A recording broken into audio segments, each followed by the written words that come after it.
some people just want to come and do their work and go home, but I love this stuff. So thanks for having me. Really appreciate it.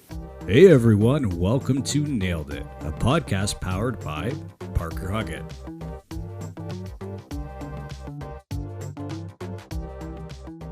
Welcome, Angelo Suntres. Thank you for being a guest on episode 2 of Nailed It. Thanks for having me. Angelo, well, thanks for being a part of it. And, super pumped to have you on the podcast. I know it's been a hot minute since we last spoke. And, Angelo is a mechanical engineering graduate who has been in the local ICI GTA sector since 2007 and worked for the likes of Black & McDonald's on major project pursuits and managing other projects, and is now managing meaningful projects as an MEP manager with Elliston. Does that sound accurate? You got it. Yeah. So a little bit of various roles from project management to estimating, both kind of on the owner and the contractor side. So, lots of fun, lots of experience. Amazing. Yeah, and our relationship, just to give context to listeners, is we've known each other in the industry, and certainly Angelo is quite active on social media, which I appreciate.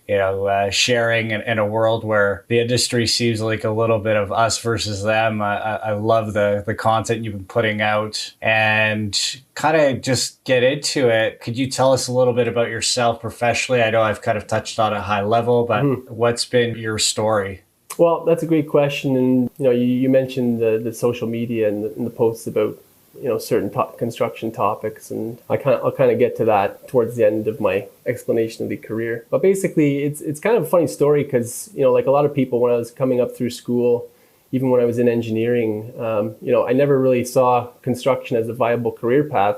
Mostly because it was never really broadcasted that, hey, this is an option for you. Even though there's this huge, multi-billion-dollar industry out there, there's not a lot of awareness at the school level at that point. I think there's a lot more efforts now. So it was kind of a fluke how I got into it. I always pictured myself getting into consulting, but I'm very lucky and happy that I did kind of fall into construction because there's a lot of opportunity and there's a lot of ways to move laterally to really find your niche and how you can succeed in your career. So I've kind of tried on a few different hats. Started out, project coordination and a little bit of estimating, which was good coming out of school because I got exposure to a lot of different types of projects. Just kind of moved into more senior roles in project management and then switched over to estimating, which was really interesting on the pursuit side. Anybody who's worked in project management, I think, has to have some exposure to estimating just to understand the struggles of how you win a job while still being competitive. That's an important factor I think maybe is lost on some people. So really the technical stuff, that's the positions I've held. The last few years, I've really tried to focus on the more human side of construction because, coming up through a very technical field, I found that there were a lot of, and it depends on your personality, but a lot of people were very technical oriented, nuts and bolts, just the facts. And,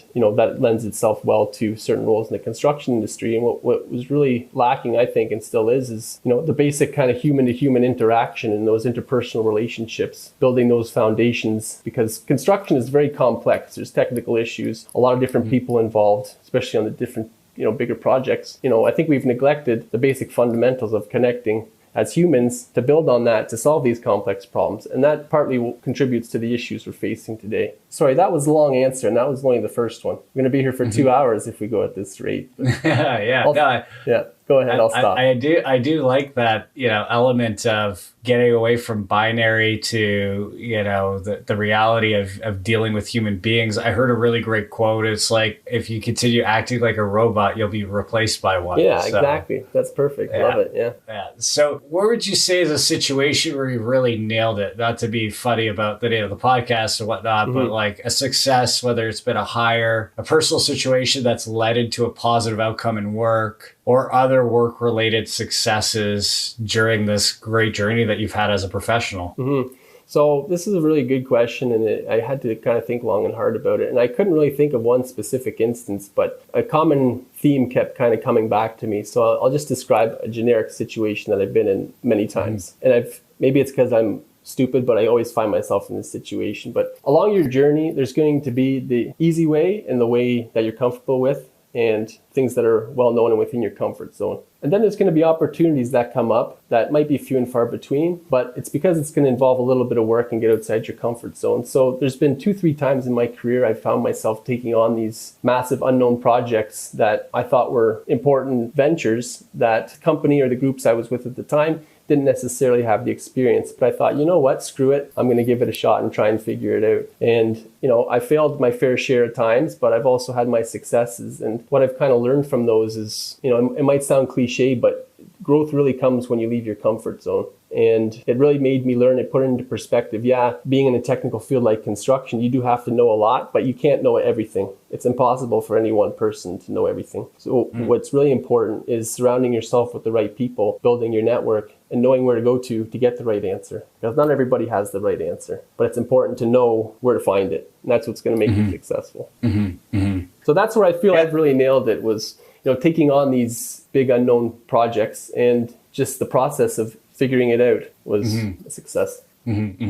I love that. I think that comes down to the team atmosphere and the human element you were talking about earlier, because you really are the sum of your parts, right? And that could be all the different minds that you interact with to find those answers and leverage someone else's experience. I think that speaks to how humble you are through that journey of growing professionally. What does a general contracting industry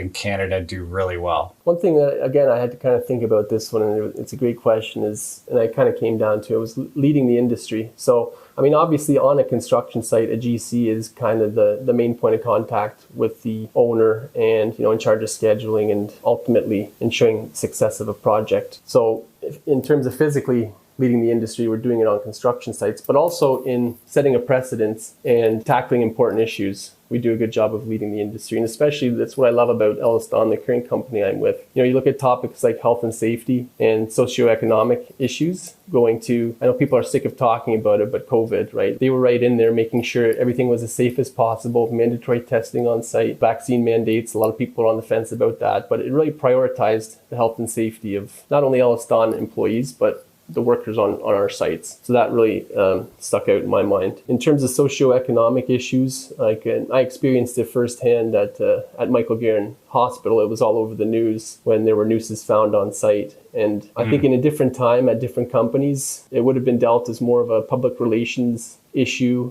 and handled that way and massaged and dealt with on that lens. But Jeff Smith, like the highest authority in Elliston, came out and said, we messed up. There's an issue in construction. It's not specific to Elliston, but instead of trying to mitigate it and deal with it, he shone the light on it. And out of that has come a lot of, employee-led initiatives to help address those issues. Not saying that, the problems have magically gone away, because there's still a lot of work to do, but it wasn't a one-time thing that came up and went away. Now it's a very important part, and it's ingrained. Since then, there's been organizational structures around it specific to diversity, equality, and inclusion. So they're really leading the way in terms of addressing that and just making the world a better place, let alone just the construction industry. And they didn't pay me to say that, Matt, just to clarify. Amazing. I think, you're kind of leading into that right now, too. In your opinion, what do you feel is the construction industry's biggest challenge ahead? Yeah, so this, I think, is the question on everybody's mind, right? We've faced 2+ years of instability. The financial markets are like a yo-yo. Real estate's all over the map, like we were kind of chatting about before. So I think there's a lot of unknowns and a lot of uncertainty and discomfort with the future. But anyway, having said that, again, thinking long and hard about this one, I think the biggest issue we're going to face is not the labor shortage. Everybody's talking about the labor shortage, like, oh my God, we need more people. The labor shortage is not the problem, it's the cause. Looking downstream of that, what problems are going to arise from the labor shortage? And you know what? It's not coming, Matt. It's here. We're experiencing problems right now. And obviously we need more people, but shoveling people into the construction industry isn't going to cause the problems. There's a lot of focus now on promoting the construction industry to younger demographics, which is fantastic. Because like I mentioned before, when I was in school, I didn't know construction was even a viable career path. And now, I'm seeing huge successes and personal gains because of it. And that's great. But it's going to take 5 to 10 years for those students to solve problems that we're experiencing right now. And I just kind of made a post on this. I'm going to post on LinkedIn tomorrow. But I think there's 3 key areas that we need to focus on. Like, it's one thing to talk about challenges and then we're just venting and shooting the shit. But let's talk about what we can do to fix it. So 3 key things. One, I mentioned Elliston's doing: diversity, equality, and inclusion. We're facing a labor shortage. So why are we limiting our options to certain demographics? And it's not intentional. It's the unconscious bias that, you surround yourself with people you're comfortable with and you're used to. You Google senior management in a lot of companies, you see a bunch of old white dudes. And that might sound weird coming from a white guy, but anyway. Number one, we have to be more open and accepting of underrepresented population because it's going to help, fill the bodies we need. And it's also going to bring different views to the table. So that's number one. Number two, and probably the most important, is mentoring and retention of current employees, especially those in kind of middle management who are going to be the next leaders in the industry because they're the ones that are hungry for it and they're the ones that need to know what they're doing. So we need to hang on to them. And kind of part and parcel of that, number three, is to maximize knowledge sharing from more experienced peers. So there's a lot of boomers that are close to or at retirement age, and they've got a lot of knowledge to share. And for some reason, and if you can figure it out, I think you can make a lot of money. But there seems to be this giant gap between the senior guys and girls who are retiring and guys like me and you, our age and younger.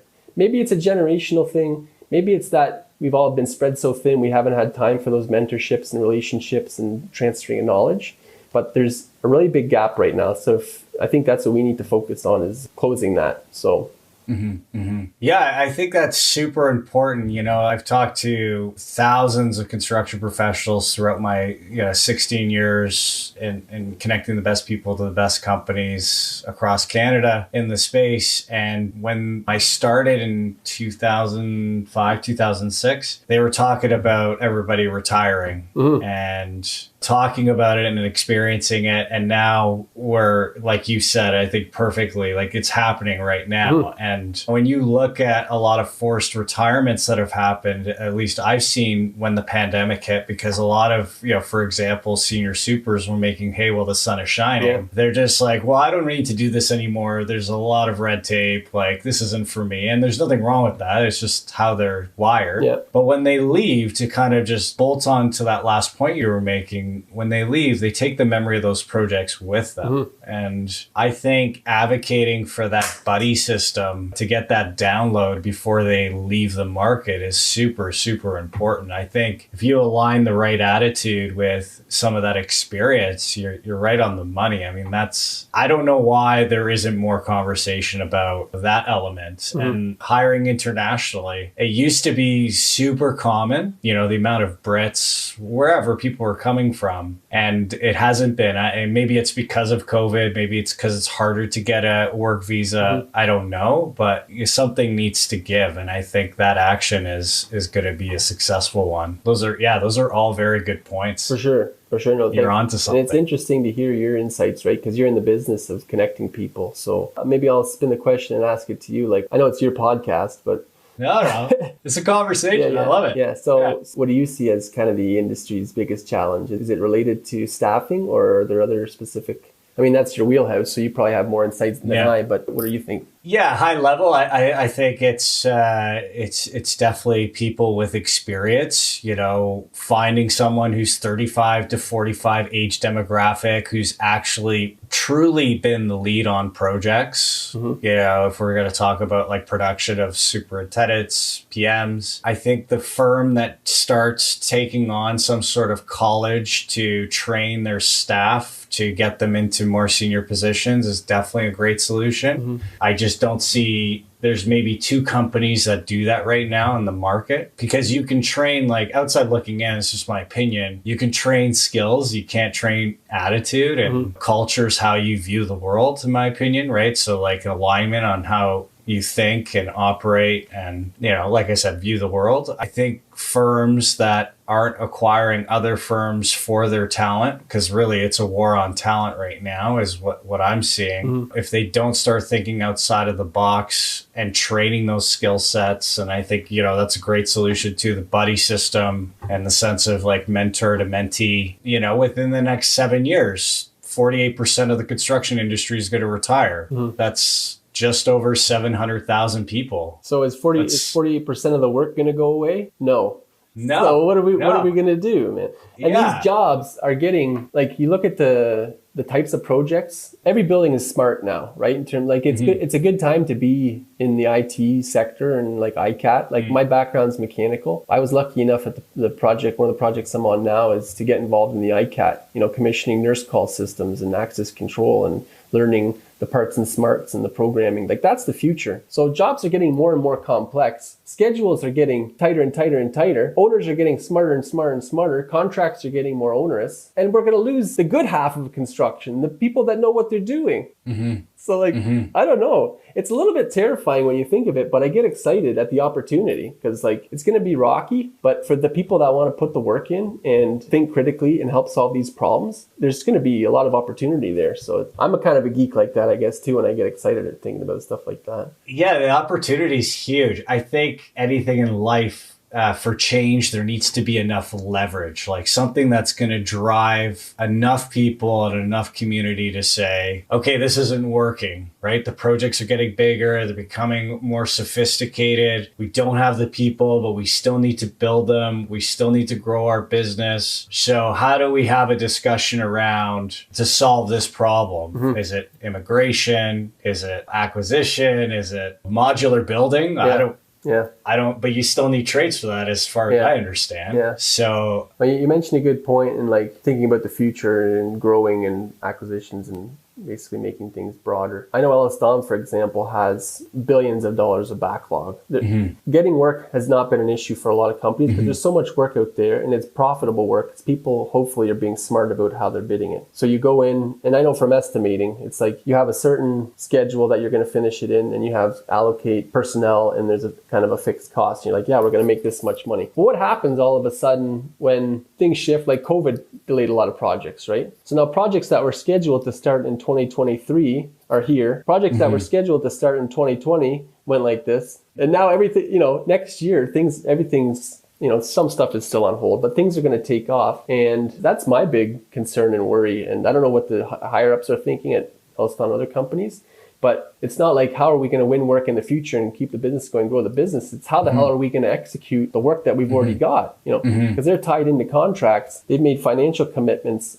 and everything. And there's a lot of risk there. So it'll be interesting to see what happens. Yeah, I think that's a very good point. One thing I did notice when this unique situation we called the pandemic happened was, some projects were pushed back. We all had a lot of uncertainty. And then they all came back online. And then, those that were like pushed into next year are going to happen at the same time. And I've definitely noticed, especially in the ICI sector, that the need for talent and the new projects being awarded has been increased activity over the last quarter. And I wonder if it's, some of what you're talking about, like that bottleneck of projects either being pushed back, delayed, this stutter step that we've been experiencing as an economy, due to the pandemic and due to the great amount of work that needs to be executed. I wonder how the market is going to really manage that, because I get stressed out just thinking about that. Yeah. I mean, I run a small business and I have my own little worries, but the scale is billions of dollars and the projects just seem to be getting bigger and bigger and bigger. Yeah. And it comes down to the people side of things, right, too? Because when you get a job that size, the superintendents are important. You're going to have multiple supers that are running multiple floors or areas or whatever. That's important to make sure there's logistics and everything. But when you get to the level of construction manager, you're not overseeing certain trades, but you're just making sure that the team's working and all the cogs are turning in the right direction and lubricated. And that's the critical role. And that's the person who needs those, coming back to the human side of things, needs to know those relationships, how a team works together, putting the right people in the right places. And you make one bad decision and you stick with one bad person and all of a sudden your job's losing money. So, and you look at these mega projects, like how many people have run $1-2 billion projects? I don't think there's many out there. So no. I did a search for commercial high-rise focus, and they needed someone who had cradle to grave experience. And the amount of commercial high-rises that have been built in Toronto is not a great number. I think it was don't hold me to this, but 27, 30. And so who's built those? Are they still around? Do they actually have that start to finish experience? So what I'm seeing now is a lot of GCs are kind of leaning towards investing in their growth, is giving someone who's maybe got a $50 million project, under their belt, $100 million, $200 million, $1 billion project. I think $1 billion is a bit of a stretch, but they're giving them that level up opportunity that maybe we wouldn't have seen before. So maybe just out of necessity, if there's nobody else, then you have no other options. And I honestly, I think, Matt, it's 50-50. Like when you put somebody in a role like that, they're either going to embrace it and be good at it or they're not. And management probably considers that when they make that decision. Like there's a risk, and even if you know somebody super well, you work with them for years, you put them in a new type of role, you don't know how they're going to react. It might stress them out, cause different things. So here's another interesting question for you, and you don't have to name any specific companies or anything, but are there certain clients that you work with that are doing a lot of critical thinking and trying to be innovative in ways that they approach people and culture and dealing with the industry challenges we face today? Again, you don't have to mention names, but are there different strategies people, like certain types of people they're looking for, or philosophies they have? I definitely see a change in the way they're attracting talent or the kind of talent they're looking for. And I think it comes down to that like leverage piece that's focusing people to change, because what they're doing right now is not working when it comes to attracting talent. I've seen GC firms hire individuals who have bachelor of science degrees or maybe a marketing background, but they have the smarts and they may have like gotten into construction some way or another. And, the individual's avatar of attributes of what they're ultimately looking for, going back to the culture piece and how they view the world, and are they resilient, do they have grit? Like a lot of these characteristics are being looked at over that, checking all the boxes. I think a lot of organizations are also stepping away from that title, human resources, right? Because we're not managing widgets. Yes. Yeah. It seemed very clinical in that approach versus like, if you look at this chief operating officer or CFO wasn't really at the table, 20, 30 years ago, talking about what our strategy is, what our business plan is, like what's our focus. And now you're seeing companies who have chief people officers versus that clinical human resources element sitting at the table with the CFO, with the CEO, understanding that vision, that direction, so that when they see a resume, they're not just making a decision solely based on, does a person have a CET, $50 million hospital on their project, right. Project manager with prominent top 5 GC. It's like, well, we're going to look into other things beyond the resume, because a resume is like the most archaic thing to be out there right now. Even on LinkedIn, like no one's really going to talk about their professional currencies. Like I like to work in a collaborative environment. I don't want to work with a secretive leadership or autocratic leadership or whatever the case may be. And I think firms are really tuning into that now and not just looking to really check all the boxes. And I think as a result, kind of touch on what you were talking about earlier, that's going to lead into different views and decision making, because now we're attracting different kind of prospects versus carpenter became general foreman, became a superintendent, and. So that's what I'm seeing. I hope that answers your question. Yeah. No, it's all about thinking of new ways to solve a problem that's kind of been around for years, and finding people and seeking people with different backgrounds is important. And that's what I like about Alston too, is they're big on the cultural fit. Like obviously you need to meet the basic requirements of a job, but there's also specific values that they have, like the entrepreneurial spirit, mutual accountability. Like they really trust you to do your work, and it's refreshing when they trust you and you go off and you do your thing, and they just check in every now and then to make sure you're okay. When you need help, they're there for help, but it's nice having that trust. So another question that popped in my head, can I just keep asking you questions here? Yeah. Shoot, I love it. Okay, so people talk about, the Great Resignation and how it's an employee market, and employers have become commoditized. So talking about how companies are looking for a cultural fit and building that and prioritizing that. And the people you see, the clients you have, not on the hiring side, people who are looking to be placed or make a move. How many people are just looking to get the big bucks versus prioritizing other things, like looking for,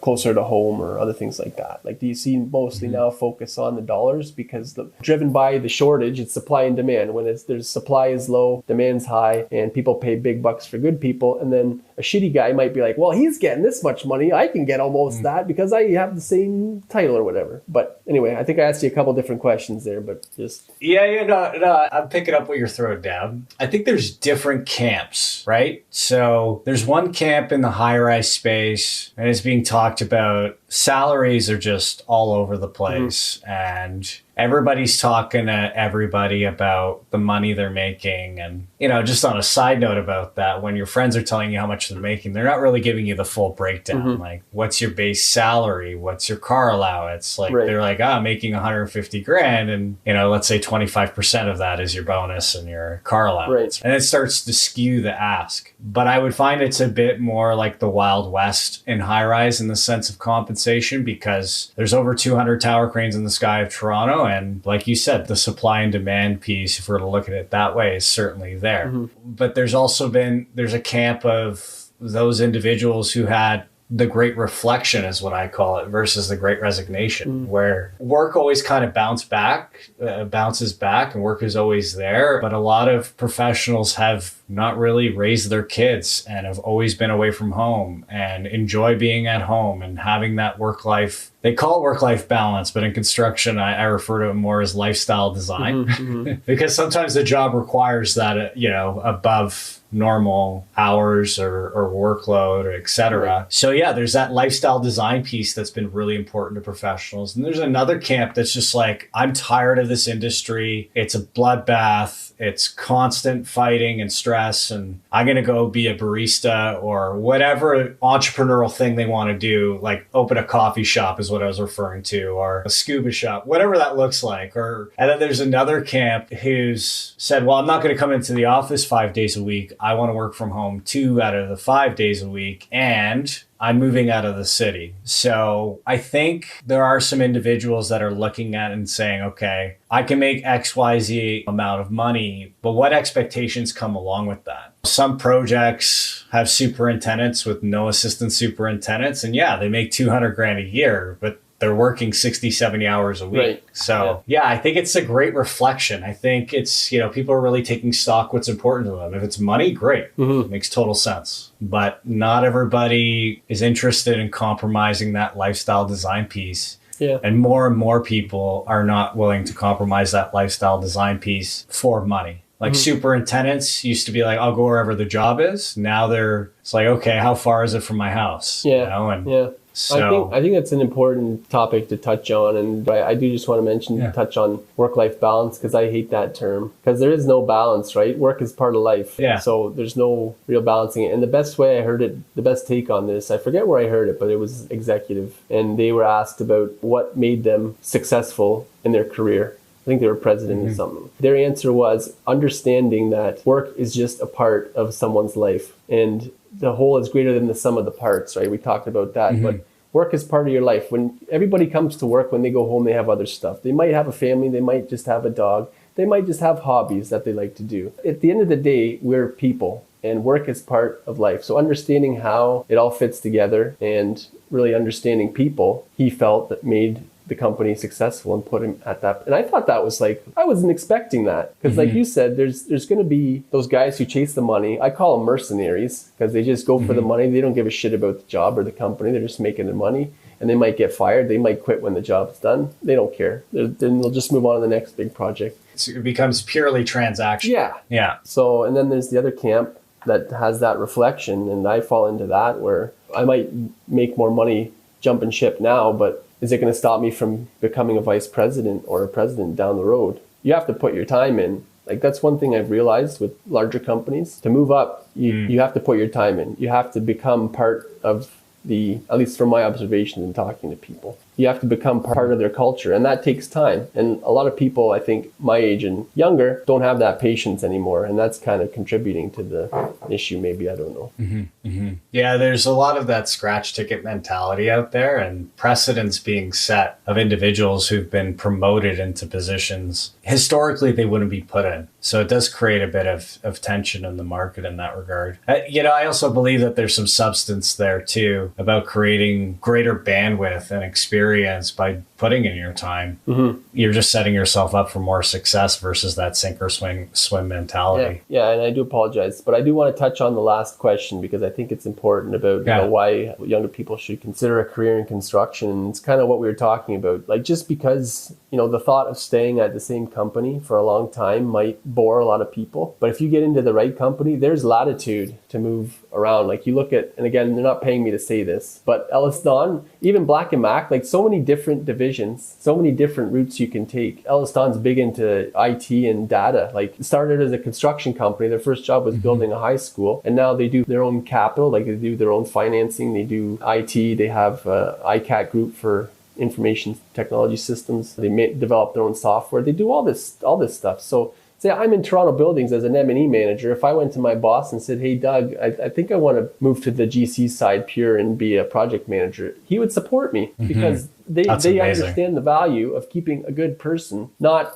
he's mine, he's good at doing this, and we're going to keep him here, how some people operate. So that's probably the biggest thing. There's a lot of potential to find your niche and really succeed in just being yourself, not trying to fit into a box. And if you get in with the right company. Totally agree. Is that too cheesy? I don't know, Matt. Tell me if I'm sounding crazy. No, I love it. I think you're speaking I know you're speaking a lot of truth in the sense of the opportunity or the global perspective that you can be exposed to with a reputable company in construction. That message is so important. Hopefully, gets to listeners who are looking to get into construction or considering a career. There's so many opportunities to stumble across, not just in one company, but in all the various market segments within construction and all the various disciplines. And it's a whole other world that's not being talked about. And I think it's really great that you shared those points. Yeah, I know. And now you got me fired up again. I'm going to keep going. But when you drive, like a regular person doesn't know construction, they drive by a site, they see a guy outside smoking, they see some, rebar,